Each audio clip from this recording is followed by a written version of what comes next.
Have you ever caught yourself in the mirror and felt a quiet disconnect?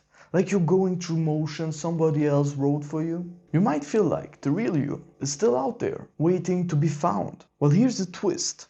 Identity isn't some artifact you dig up. It's a sculpture, and you are the artist, chiseling it with every single thing you do. It's about the steady, consistent tap of daily actions. Stay with me, and I'll give you a simple system to turn tiny choices into the clearest, most authentic version of you. It's time to stop searching and start building.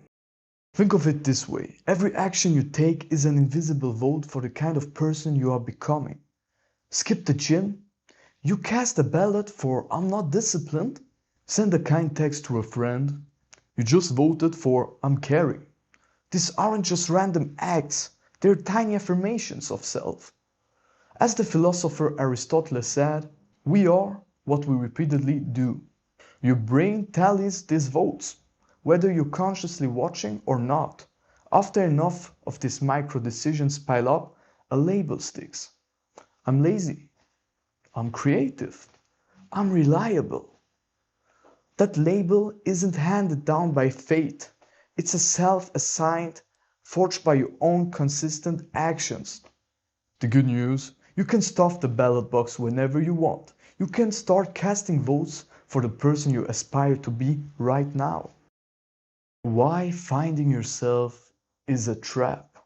We've all heard the advice to go find yourself, as if your identity is a static pre-existent object waiting to be unearthed. But that misses the point of how identity actually works. Psychologists find that our identity is more like a flowing river than a solid rock, a constantly shifting collection of experiences and choices.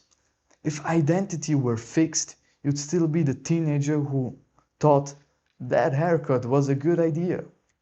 We evolve. The you of today is not the you of yesterday. Research on narrative identity show we don't just have a life story.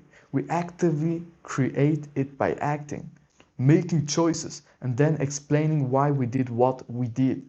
So basically, you don't become courageous by first feeling courageous.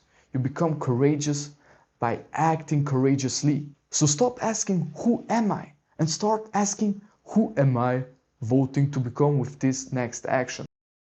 Alright, let's get practical. Here is a simple 3-step forge to shape your identity. Step 1. Pick one value you want evidence for. Don't try to overhaul your entire personality.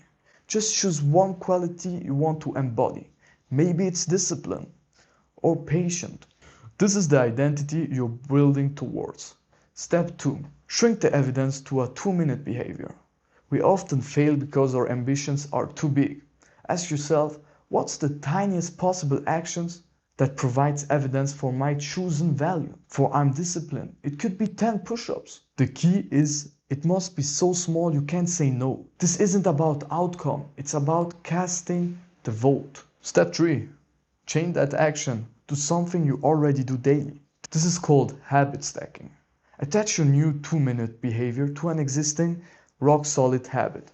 As an example, brushing your teeth. After you brush your teeth, do 10 push-ups. The existing habit acts as a trigger, making the new habit nearly automatic. Do this for 30 days. By then, the pile of evidence is so tall that your brain starts to buy into the new narrative. I guess I am this person.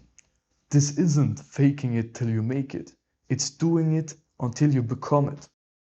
Identity compounds just like money. It's not about one heroic effort. It's about the relentless accumulation of small, consistent efforts. Research shows it takes on average about 60 days for a new behavior to become automatic. Think about that. 2 months of micro votes, and the action flips from conscious effort to an effortless reflex.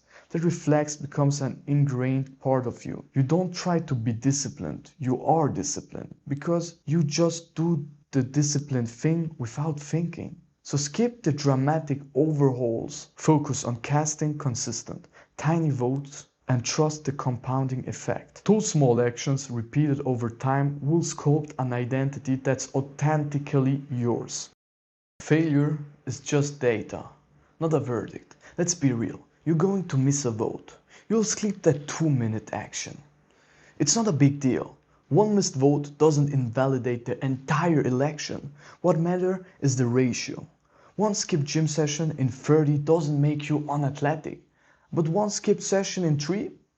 Now you're shifting the balance. The consistent pattern is what your brain pays attention to. When you miss, just acknowledge it without judgment and get back on track. Perfectionism is a trap. It treats every small fumble as proof of total failure. Instead, see a missed vote as a typo in the long, epic novel of your life.